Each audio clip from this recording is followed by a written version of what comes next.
Ready? 1, 2, 3, start. I am pleased to inaugurate this conference of education ministers and education secretaries. Very important issues concerning education will be discussed and deliberated upon hereby both the central and the state governments in the spirit of partnership and democratic federalism.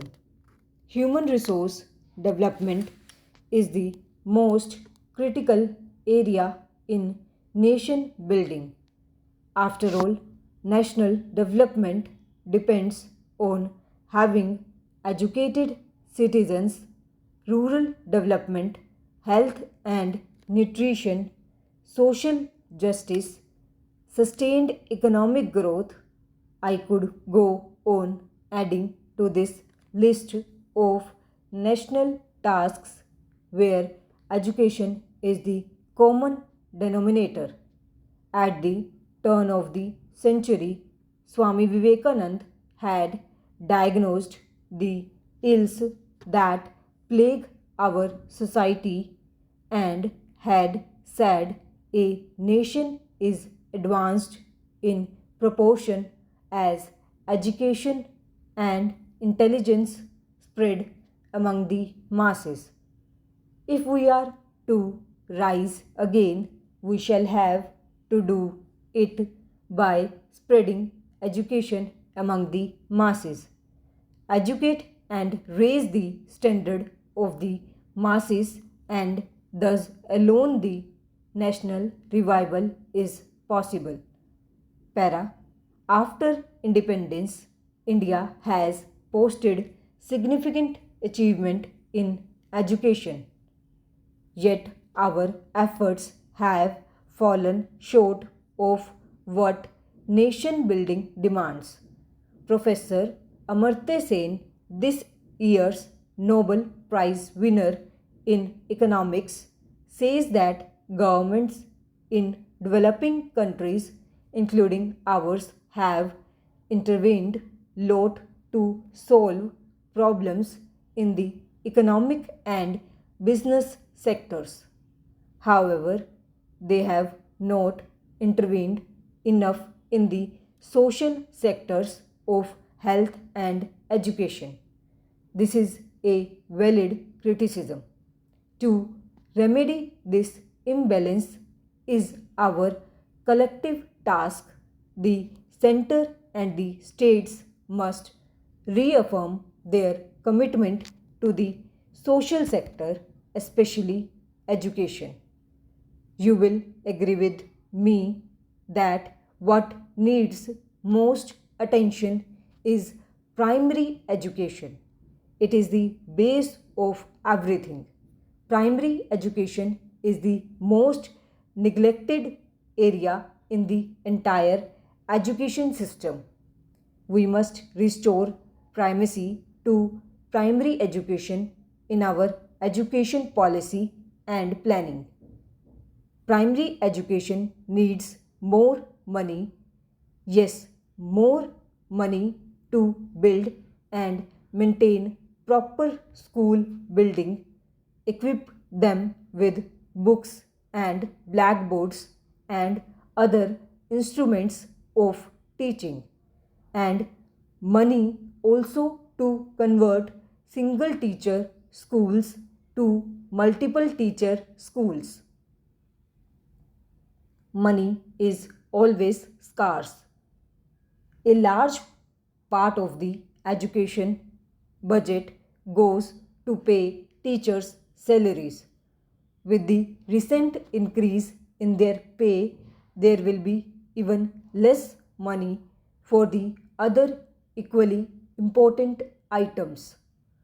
We therefore need to look at other sources of funding.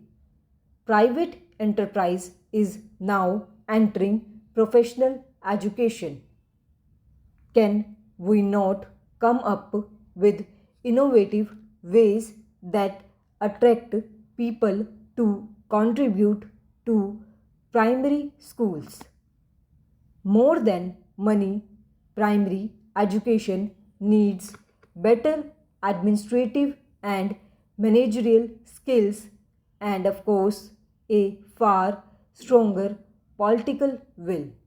It is sad that this most important area of nation building does not attract the best and the brightest administrators. Other departments are considered more glamorous. Primary education is often not the first choice of those who are assigned there.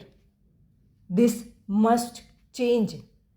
The most important thing that we can do to improve primary education is to ensure that the best administrators are applying their minds to improve the primary education system. I have some other thoughts that I would like to share with you on the subject. Para. While governments have done a lot to improve teachers' salaries, they have neglected the task of improving their work and teaching environment. Teachers' views are often ignored or not even sought in education planning.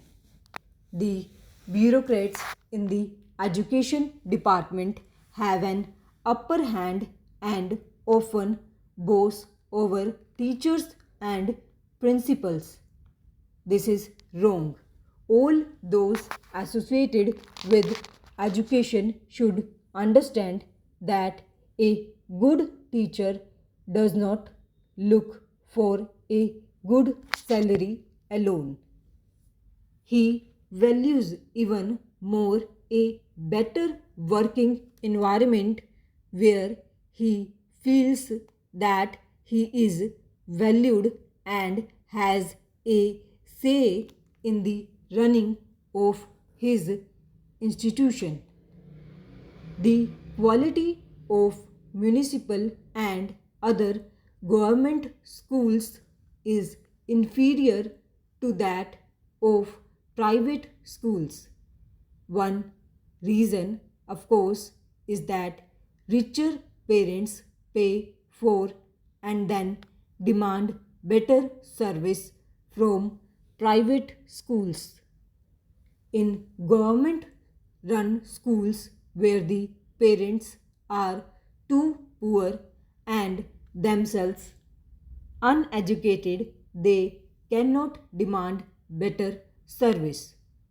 This places a bigger responsibility on us to run our schools better in the absence of parental demand. Can we face up to that responsibility?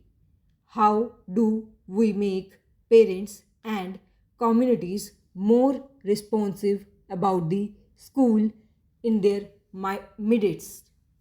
This is one of the great challenges before the education sector. If we want the villagers to consider the school to be theirs, then they must have a sense of responsibility and ownership. Here I have a suggestion. Education is a state subject. The 73rd and 74th Amendments have decentralized powers to the panchayats and municipalities. In this spirit of decentralization, I propose that we transfer administrative control over village schools to panchayats, mandal panchayats, and the Jila Parishads. Thus, teachers' qualification and salaries and the syllabus can still be set by the state government, but let the panchayat bodies manage the primary schools. Funds for this can be transferred to the panchayats from the state government. One of the reasons why developed countries have become so is their superior universities and technical institutions in their country.